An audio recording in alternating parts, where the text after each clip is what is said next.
Hey folks, welcome to another edition of This Ain't No Game. I'm Ryan Davis, and this week's creature feature is Resident Evil, the movie, film, starring Milla Jovovich, also known as Lilu Dallas Multipass.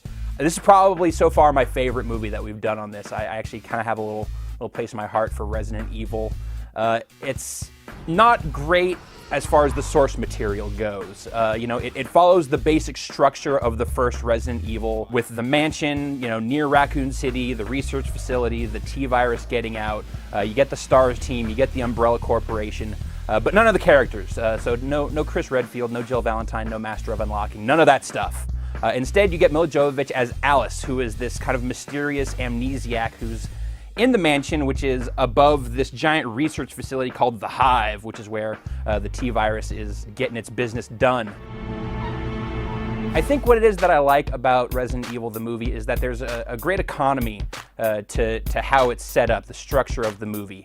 It starts off, first scene, you see the T-virus, it's in a vial. The vial gets cracked open by some mysterious hand. And then the T-virus gets out into this research facility. All the doors get locked, everyone inside dies. STARS team shows up. They blow the doors to go get at the Red Queen, which is this weird AI program that's protecting this research facility that is embodied by this holographic little girl with a creepy English accent, because of course that's what they do. They go in, they destroy the Red Queen, and then all the doors open up, all the zombies come out. It's just no time wasted with that stuff. Unfortunately, that also means that you get a lot of pretty straight up exposition, such as in these scenes. You and I have the same employer. We all work for the Umbrella Corporation. The mansion above us is an emergency entrance to the Hive. Who's the Red Queen? State-of-the-art artificial intelligence. She's the computer that controls the Hive. 5 hours ago, Red Queen went homicidal. Sealed the Hive and killed everyone down here. Quantico, NSA, VICAP, all the rest. There's no way I could have infiltrated the Hive.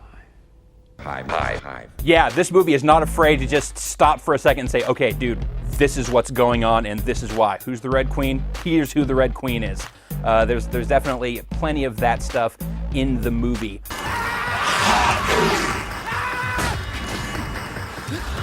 I think probably Resident Evil's biggest shortcoming is that it's just not great as a zombie movie, it doesn't have the cool, zombies tearing out dudes' guts or zombies dying horrible deaths.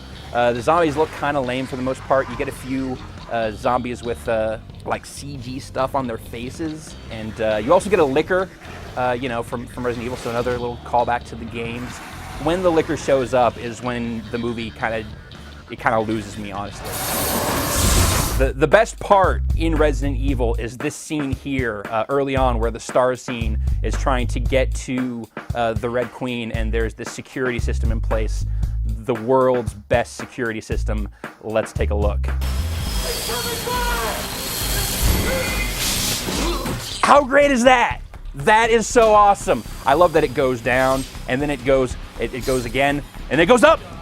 And then, it goes through all this stuff where it hacks people up, and then it's coming, and then it turns into a grid. It's why didn't it just do that first? I love that. God, it's so unnecessary, and then you see it's a lot of great scenes of people standing still and then parts sliding off.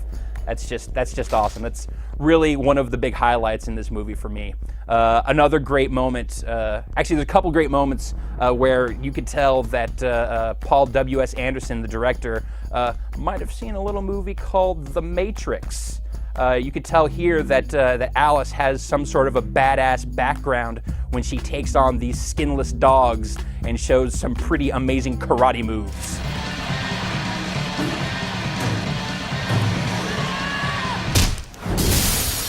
So aside from the sweet-ass laser grid sequence and Milla Jovovich's amazing dog karate, all Resident Evil has to offer is a handful of pretty lame jump scares.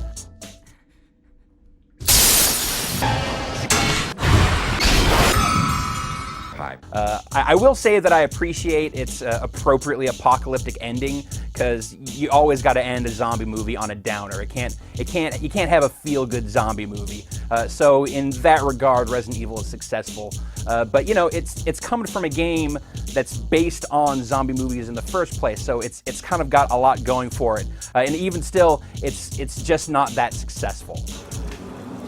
Peel's here! And that's going to do it for this week's edition of This Ain't No Game. As always, I'm Ryan Davis, and until next week, remember to do your part to help control the skinless pet population and have your skinless dog spayed or neutered.